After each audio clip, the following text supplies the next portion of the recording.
Hello, I am Anup from Agra. My question is, there are many poor and hungry people in the world. So naturally, one might ask that if there is a lot of money spent on the temple, then well, why do we spend so much money on temples? Thank you. Oh, you see in Baruch a few years ago that, oh my God, I spoke on that, that came up. You remember that? Yeah. Even the guy who asked it was very satisfied with the answer. He's some young journalist. That was in Hindi though, wasn't it? Yeah. So shall I say it in English? What did I say at that time? Oh, he was saying there are so many poor people, and I said, no, India's not a poor country. There's so much money. If you get all the black money back, it's one thing. There is enough money for everything. It's just that by greed, some people get more and others get less. So if you spend money for temples, people are spending so much money. I just heard Srila Prabhupada talking about this. That previously people used to build temples and churches and mosques. You can see all over Europe so many old temples going back, churches going back hundreds of years. They're the architectural remnants of the old cultures.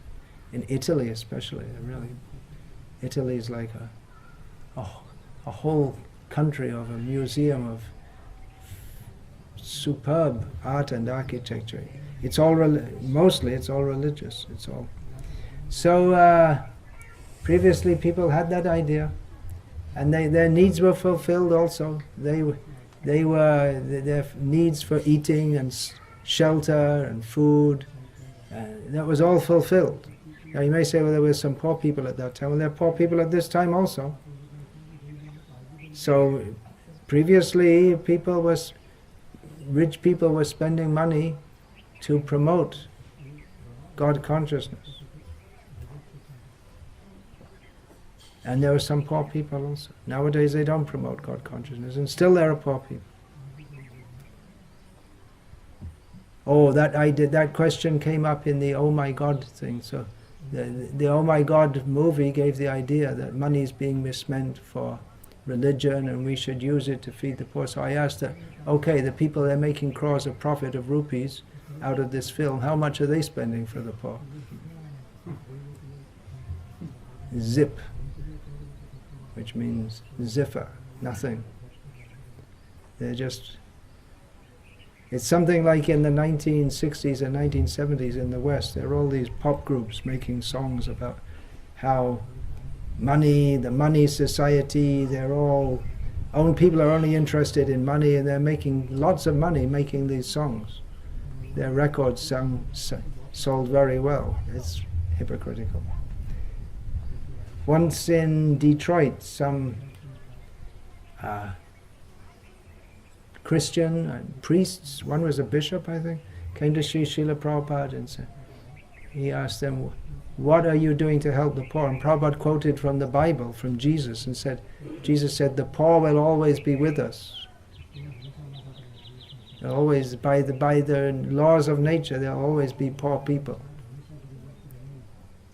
So the attempt, Garibi Hatao, who said that? Which great Mahatma said that? Garibi Hatao. Any older people here? That was an election slogan of Srimati Indira Gandhi. It was an election slogan, and there were so many poor people in here at that time.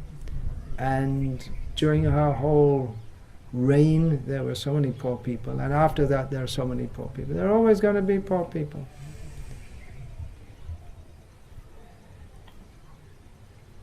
Does that mean we shouldn't have any social uplift programs? Yeah, but put God in the center.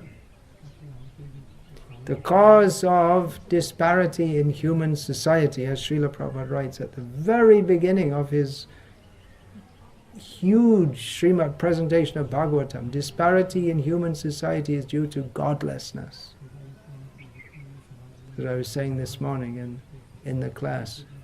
Was it this morning or last night? Morality. Where did I speak about that? Morality.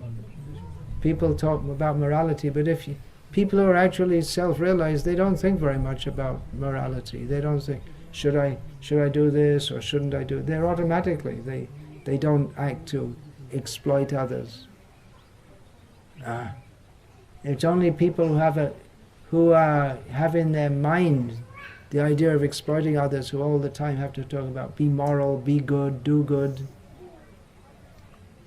If we have a motive to please God,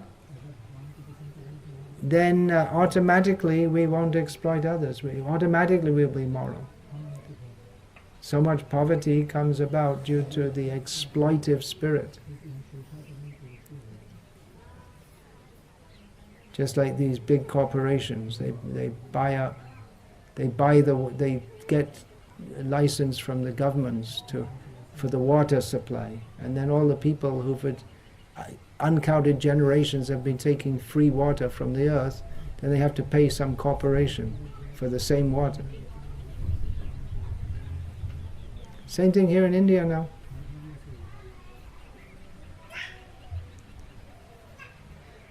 So the same water you got free, now you have to pay. In one lecture, Prabhupada said that they're taxing everything. They'll probably tax us for chanting Hare Krishna if it becomes more popular. Pass urine also you have to pay. Huh? To pass urine also you have to pay. Yeah, to pass urine in the city. No one could imagine previously you'd have to pay to pass water, to drink water. Prabhupada said if they'll tax us for chanting Hare Krishna, but we don't mind. Krishna will supply the money. So what was the question anyway? I forgot. Why do we spend money? Why do we spend money for temples? So what do you spend money for, you rascal? When you get extra money, what do you do with it? Smoking, drinking, what other nonsense? Cinemas, big buildings so people can jump out and commit suicide, or someone can fly an airplane into it. What do you spend money for? We build temples to glorify God. Who are you glorifying? Some prostitutes who dance around on the stage? And you have all these pretty women who they're glorified. Your glory, you spend so much money to glorify all these low-class people. And we glorify Krishna. So you're also spending money for glorifying. So we're glorifying Krishna. If it's supposed to be a free society, so we'll spend the money for glorifying Krishna. And you can spend the money for going to hell by glorifying all these worse than useless people.